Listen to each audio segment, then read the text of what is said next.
Okay, welcome everyone. We are going to be joined by our lovely Deanna Fulton. She's going to be speaking with us and kind of having a very informal conversation about marketing remarks and what you guys should consider as far as how to describe the property or what you should consider when you're drafting your marketing remarks. So I have one on the screen right here, but we're going to spend about 20 minutes of Deanna and I talking with each other, and hopefully you'll pick up some tips and tricks from us. She's been doing this a while in her marketing days, and she is a whiz. She's much better than I would be at writing remarks. So you always want to attract somebody better than yourselves when you're trying to think about this. So I'm going to turn it over to her. But before I do, Deanna was our very first broker at Best Choice Realty. So she jumped over, she was our first adopter. She was the agent of the year in our very first year. And she's been with me for the rise of all of the agents that have joined the company. So I think she's a great person to learn from with her experience in all kinds of marketing backgrounds. So I'll let her do a brief introduction about herself so you can understand where she comes from as far as her space. And then we'll just have a kind of a candid conversation, Deanna, about maybe a few of these listings and what they should consider doing for their own listings. Sound like a plan? That's perfect, Rochelle. Hello, everyone. Hey, yes, so I retired. I escaped from a career as a marketing strategist and marketing communications brand live event person. So to me, I really look at real estate as just the next iteration of how to do that, because I really see that same sense of overwhelm and lack of integration for a lot of people because they're trying to do so much. So in my history, I pretty much have worked in 16 different industries and have been blessed with having both corporate and independent types of situations, and everything from brand strategy down through creating new names for a company, renaming a company, launching 4 different pilot programs for federal government, brands like Mercedes or Tommy Bahama, big names, but it's just the same thing. You look up and you say, what city am I in? How does this make it special? And we're going to get into a little bit of that. I know Rochelle and I really enjoy talking about how people can find a little more ease in their process. And I'm delighted to have this conversation tonight. And the door is always open for anyone that would like to learn a little bit more about their particular niche or how maybe they are just curious. I'm happy to help. Wonderful. So I know we could speak for like hours, right? Our average time on the phone together is like an hour, I think. But I guess the first question is, when you're taking a listing, do you wait? When do you actually put some marketing, like, this paragraph, these marketing remarks, when you kind of start jotting some ideas down? Great question. Great question. So for me, the process actually starts before I even go in for a listing appointment. And I start jotting notes down as I'm gathering the information to go in and meet with the owner, because the owner actually has, very similar to what Lisa mentioned last week, the owner has the keys to the castle, really. They have all the insider information. They know who is attracted to their neighborhood. They know kind of like how long has everyone lived there? What does it tend to trend towards? And so with that, I tend to start writing notes rather than like this one, 3-bedroom home with 2-car garage. That is actually in Realist. You do need it. But I tend to look at it as like, well, how does that benefit anyone? Right. Well, and what if it's a 3-bedroom home that has like a bonus space, or it has, like that garage maybe could be converted for more space even, Yeah, absolutely. So you're limiting yourself. I see that with the first line on this listing, and I don't even know whose listing it is, honestly. So 3-bedroom home, I would consider changing your marketing remarks on this one. Mm-hmm. So like right away, then you start jotting down some notes. What kind of things are you thinking about when you're jotting down these notes? Mm-hmm. You know, I'm really thinking of the positioning, Rochelle. And the positioning, when I say positioning, that's absolutely, it's a marketing word, but it's how is it relevant? So how is it relevant to the agent that is going to make it stand out for an agent if they look at 30 different listings? How is it relevant to the consumer, someone that is going through 100 listings on Zillow, let's say? So it's not that they're going to read every word that you write, but you just really want to bring yourself to that place of like, make it enticing, make it to the point where you would read it. Mm-hmm. So I see a lot of brokers, I'm guilty of it too. And I've had to like step back where they kind of feature dump. What I mean by feature dump, they just kind of, like this one, it says laminated flooring, updated kitchen, new interior paint. It's like they're taking the bullet points and putting, how do you get away from that? What are some ways that you kind of can get away from doing that? Sure. So like glancing at this right now, I'm kind of operating in the blind. But glancing at this right now, my concerns would be the part where it's like, if I'm filtering it for a client, when I see the first picture there, it looks like their main entry is off a muddy alley. Okay. So if that is truly the front door and truly the way, the best angle to present it, you know, the first thing I'm going to look at is say, okay, if that's the case, is this one of those that's potential galore? Right? So it's like, oh, own your own red door. Yeah, you know, it's great potential, surrounded by $1 million homes. And you can hear the place where it's not it has tile floors. Right. You know, it's literally, why does someone want to buy this? Yeah, space around your neighbors or something like that. You're really thinking about the end user. Who is the person, and how do you set yourself up unique? I would also say, you know, I mean, you're hitting that out of the park right there with that comment too, Rochelle. One of the things that your language can accomplish for you, whether it's just a subtitle underneath a photo or the entire marketing remark, eliminating some of the audience. You know, you've got to watch the legalities, and I get called out all the time. Frankly, I mean, I'm like, okay, well, I'm in trouble again, Rochelle. Hey, Carly, I'm in trouble again. What do you think? Yeah, so, I think we used family room, I think. I did. Yeah, but so what, right? Right, exactly. So for something like this, you want to eliminate the person that's looking for turnkey. Okay. You know, because this one has potential. You can just tell by looking at it. You can look at the size of the windows. Well, gosh, if there's enough, you know, room in that marketplace, let's say the neighbor's selling for $1 million and this one's selling for, sorry, I don't have my glasses on. 380. 380. Okay, well, you've got room then. You've got 720,000. So, you know, bring your TLC and maximize on the market. So those are words that would make someone go, oh my gosh, can we do that? Right. So more talking about what they can do, what's the potential. What are the other question I think I get a lot is, I see a lot of this, and it's maybe cultural, right? Where they don't know, it's converting from a different language, whether it be Spanish, Chinese, Korean.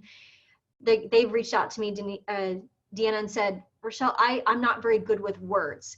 Can you give us like a descriptor word that would be, instead of great, I see too many greats. Or I see great everywhere. I see great everywhere. I want some unique words that may be unique or a bit more thoughtful than just the typical. Do you have some descriptive words that you? Absolutely. And you know, I kind of go back and forth on this, frankly, because those descriptors, those great this, great that, doesn't say anything. So the more adjectives you use, the fluffier it feels. Okay. So if you move towards getting people, like I think of words like I Googled it, right? It's a nonsense word, but now it's become a verb. Right. So if you can leverage your language in a way, and let's make it simple with the, you never know who your audience is. Let's put it that way. So you don't want to get out and say supercalifragilisticexpialidocious because people will be lost on that. But if you say fantastic opportunity, then they're like, oh, well, who is Deanna to tell me fantastic? So you're either establishing rapport with them saying, oh, well, I'm going to go look at her history and see if I believe her when she says fantastic. If you say fantastic and it's a bunch of garbage, then you're actually, you're doing some PR damage to yourself in the world. So be careful what be honest you use to describe. Yeah, be honest. I mean, make lemonade with every single thing you do. You know, this one right here on the screen says upgraded. There is one perfect buyer for every single home. So let's see, go to the next one. This one says upgraded duplex. So I'd say upgraded would be the descriptor. Convenient, I think that's another descriptive word. Lovely, here's a lovely one. Lovely. So we're getting a bit. Okay, slow down on this. Go back one. Go back one. Yeah, so this one is a really interesting one, the way it's written. Straight out, the very first word, when you say beloved, the first thing audience number one is going to do, which are the agents, they're going to make an assumption based off your language. They're going to say, oh my gosh, somebody has lived here 30 years or more. Okay, because of the beloved. Because of the beloved word. Yes. And that doesn't mean that's, and it says rich history. So now all of a sudden you're like, well, is it single pane glass? Is it, how old is the home? I'm suddenly searching for more information. So that is very clever. It excites you, but also be careful, right? Mm-hmm. But it does look like it's got some charm. It does. So, you know, you might start that whole thing instead of beloved, it might be charming craftsman home. Notice how I skipped 5-bedroom. Yep. I'd say charming craftsman home with rich history in, it doesn't say in historic Lincoln district, which is like the last line. Yep. I would probably move that up. Locate straight up front. Yeah. I might make it about, wow, if it's about the history, then connect it to the history. Okay, love it. And then they got some feature dumping, but you would basically advise that they rework some of the sentences because this one's got a good start. Oh, absolutely. Yeah, this would do just fine on its own. Mm-hmm. So like a great example, I just saw a picture, you went flying by there, and it says private backyard filled with trees that will take you out of the city. Well, when you look at the backyard, if that's a rainstorm, that looks like a big muddy flat. Okay. Yep. And so the owner may not want to put additional sod in or anything else, but if you're going to call out the backyard in you've got limited words there. If you're going to make the backyard something you're going to feature, think of that marketing remarks as what you're featuring. Mm-hmm. And if you are featuring a large backyard with great potential and filled with trees, bravo, you know. It could become a treasure then. Yeah, I think it's funny you say that because it's important to kind of reflect on what words you're describing it, and I get all that. Somebody told me, Deanna, it was an older agent, somebody that's like my grandma's age, who's in, and she says, she put it into perspective for me. She said, Rochelle, you know what, when people are not spending the kind of time that they need to do on marketing remarks, before we had, cell phone cameras, before we had professional photography, she's like, the only way we were able to, on the dot matrix printer, print out the listings before we showed them, it was the marketing remarks. And so agents that have really done a good job of marketing and know how to market well, those older, I would say listing agents that have been around a long, long time, they know how to write the marketing remarks because they've seen the how those marketing remarks actually help connect with that end user. She's like, she says that, you're spot on, not feature dump. Let's really focus on the words that you're using. And then if you want to feature dump, then put it underneath the pictures. So when she teaches and coaches her agents, she advises that they, if they want to feature dump, you could say newly renovated, kitchen. They put that underneath the picture. So if you find yourself kind of going towards that feature dumping, maybe get a better grip and put it underneath the photo, and then really get more, what would you say? I lack of words today, Deanna. Get more strategic with the remarks that you are using. So absolutely. Yeah. And we all know, especially older agents know this, but we all know that there are certain listings that you get that you kind of have to feature dump, because you're like, okay, well, what can I call out here? And you always want to be honest, but spin to the potential. And I do mean spin. So that's where, if you're fearful of writing, since that's what this particular 30 minutes is about, if you're fearful about what you're capturing, it will come through in your writing. Yes. So if you just start speaking from the heart, what I tend to do, you asked me what I do before, I actually take a sheet of paper and I just start free flowing. I write whatever I think about first impressions of that home. Okay. And in general, my marketing remarks in the end up being some combination of those words, but I tend to change it at least 8, sometimes more times. Like I write it and then I read it and I'm like, does it say what I want? I read it out loud. Sometimes I record it and listen to it an hour later, because it's that important. And it's the whole package. It's not just the marketing remarks. It's the whole package, the way you present the whole thing. If you have terrible photos and marketing remarks that are just built around some of those high level benefit, the feature dump, that's the person you're going to get. You're going to get the person that is just like, well, all I really want is a very inexpensive 3-bedroom, 2-bath in such and such a neighborhood.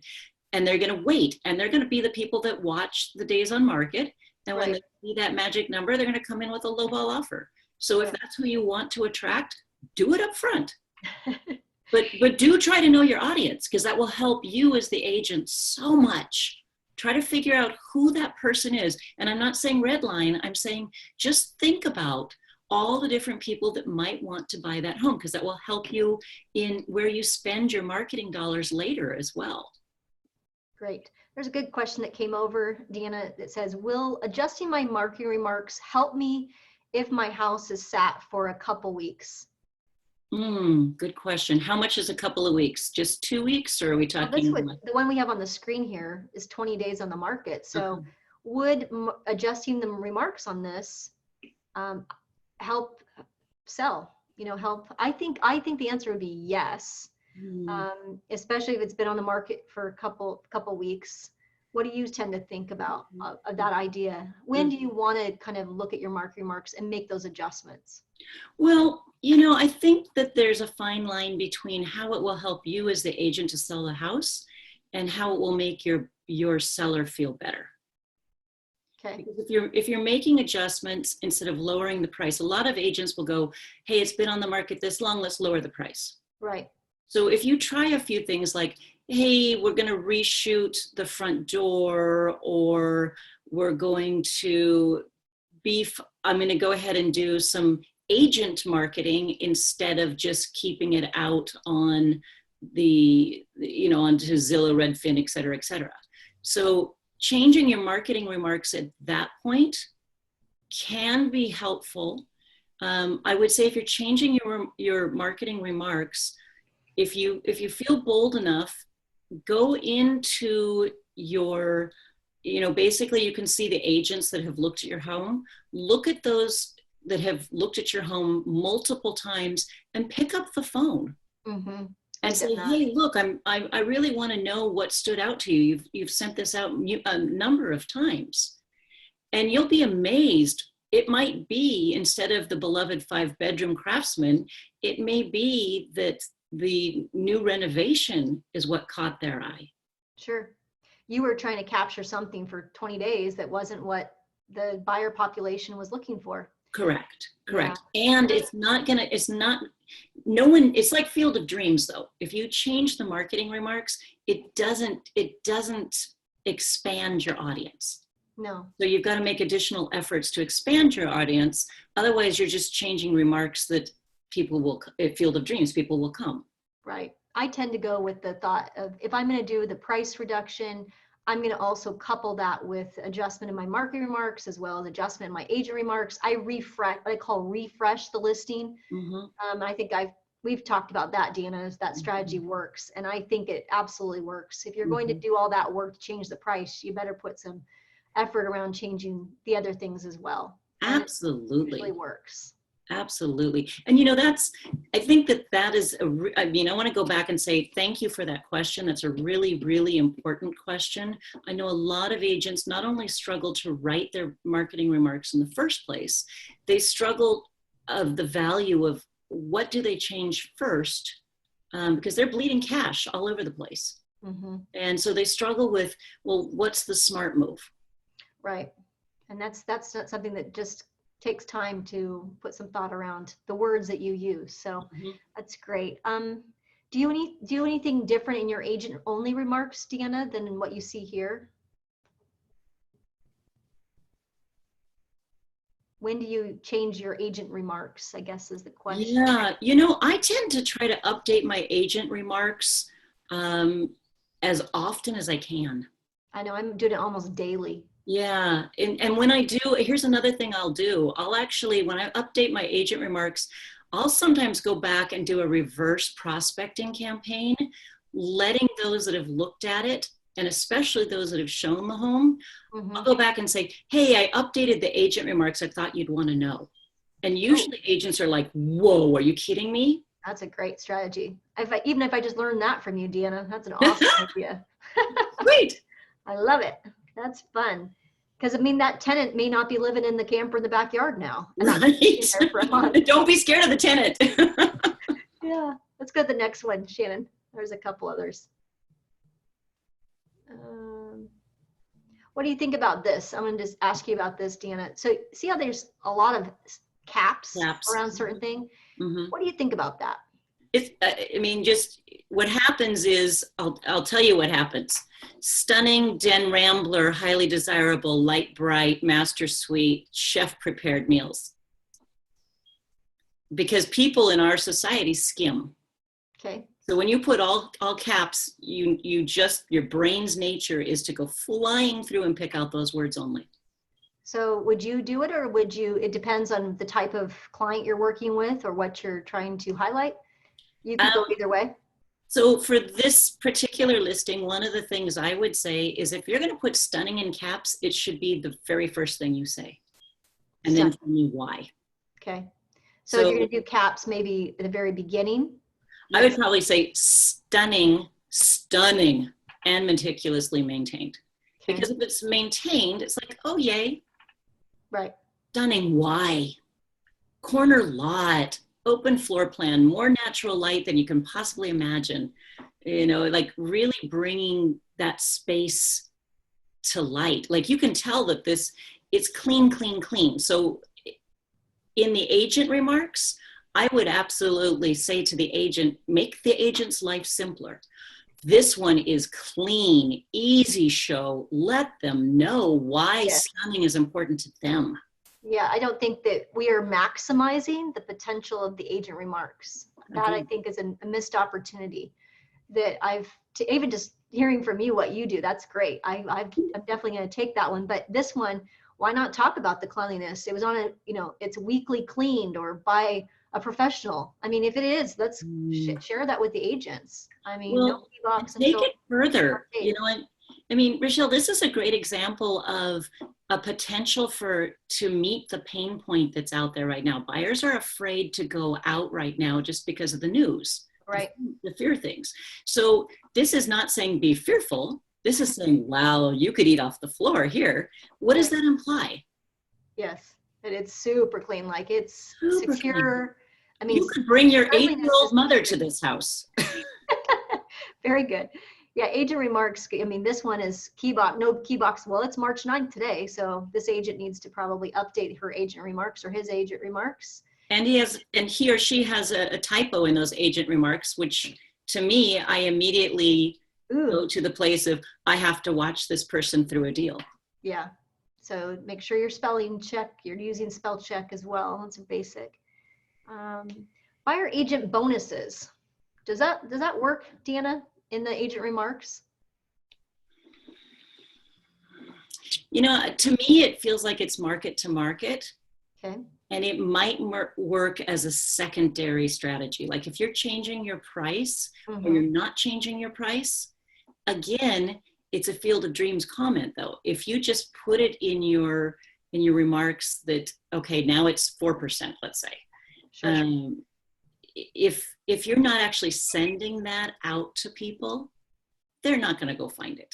No, you'd have to actually do a, reverse prospecting kind of strategy. And I tend to think if somebody's going to put that in the age remarks, I start looking at that price pretty strongly.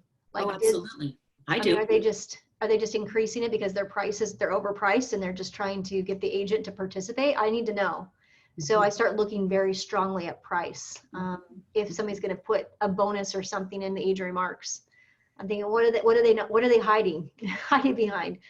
Well, and on the more simplistic level, I mean, we're not gonna give you guys a 4-year degree in marketing tonight, but on a simplistic level, it's like, understand not only what you're literally saying, but understand the subtext. Like, if you write something, you need to read it and go, gosh, how would I receive that? Right. Call a colleague and say, if I wrote this, how would you receive this? Cool. That's a good, get a second opinion. Go to the next one, Jan. I think there's something on every single one. Let's see. Do you have it when you write these marketing remarks, Deanna? Do you use like a intro and a conclusion, like must see, exclamation? Do you use exclamation points? What is your philosophy on an intro, conclusion, and the use of exclamation points? So exclamation points have their place. And, if you treat your entire marketing remarks section like it's all about emoticons, just remember the power. It's word specific. And you even have a certain number of characters, so it's character limited. So if you put exclamation marks, must see, well, that's telling me that they probably added that later, or they were concerned that people might not come out of their houses to come see this. Right. So it's a kind of too much emphasis on the must see. We need to back that off a bit. Right? Well, either that or just lead with it.